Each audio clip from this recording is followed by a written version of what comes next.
തെരഞ്ഞെടുപ്പ് പ്രഖ്യാപിക്കാനിരിക്കെ കോൺഗ്രസിന് വൻ തിരിച്ചടി. പാർട്ടിയുടെ ബാങ്ക് അക്കൗണ്ടുകൾ ഉൾപ്പെടെ മരവിപ്പിച്ച ആദായ നികുതി വകുപ്പ് നടപടി സ്റ്റേ ചെയ്യണമെന്ന കോൺഗ്രസ് ആവശ്യം ഡൽഹി ഹൈക്കോടതി തള്ളി. ലോക്സഭാ തെരഞ്ഞെടുപ്പ് വരാനിരിക്കെ ആദായ നികുതി വകുപ്പ് നടപടികൾ സ്റ്റേ ചെയ്യണമെന്ന ആവശ്യമാണ് നിരസിക്കപ്പെട്ടത്.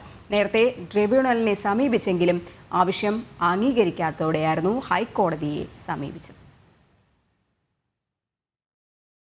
ലോക്സഭാ തെരഞ്ഞെടുപ്പ് അടുത്തിരിക്കെ ആദായനികുതി വകുപ്പ് നടപടികൾ സ്റ്റേ ചെയ്യണമെന്ന കോൺഗ്രസിന്റെ ആവശ്യമാണ് തള്ളിയത്. നേരത്തെ ട്രിബ്യൂണലിനെ സമീപിച്ചുവെങ്കിലും ആവശ്യം അംഗീകരിക്കാതെ വന്നതോടെയാണ് കോൺഗ്രസ് ഹൈക്കോടതിയിൽ ഹർജി നൽകിയത്. 2018-19 സാമ്പത്തിക വർഷത്തിൽ കോൺഗ്രസ് നികുതി നൽകിയില്ലെന്ന് ചൂണ്ടിക്കാട്ടി ആദായനികുതി വകുപ്പ് പാർട്ടിയുടെ വിവിധ അക്കൗണ്ടുകളിൽ ഉണ്ടായിരുന്ന 115 കോടി രൂപ മരവിപ്പിച്ചിരുന്നു. കോൺഗ്രസ് 210 കോടി രൂപ നികുതി ഇനത്തിൽ അടയ്ക്കാനുണ്ടെന്നാണ് ആദായനികുതി വകുപ്പിന്റെ വാദം. കോൺഗ്രസ്, യൂത്ത് കോൺഗ്രസ്, NSUI എന്നീ സംഘടനകളുടെ അക്കൗണ്ടുകളാണ് മരവിപ്പിച്ചത്. അതേസമയം രാജ്യത്തെ പ്രധാന പ്രതിപക്ഷ പാർട്ടിയുടെ ബാങ്ക് അക്കൗണ്ടുകൾ മരവിപ്പിക്കുന്നത് സാമ്പത്തിക ഭീകരവാദമെന്ന് കോൺഗ്രസ് ആരോപിച്ചു.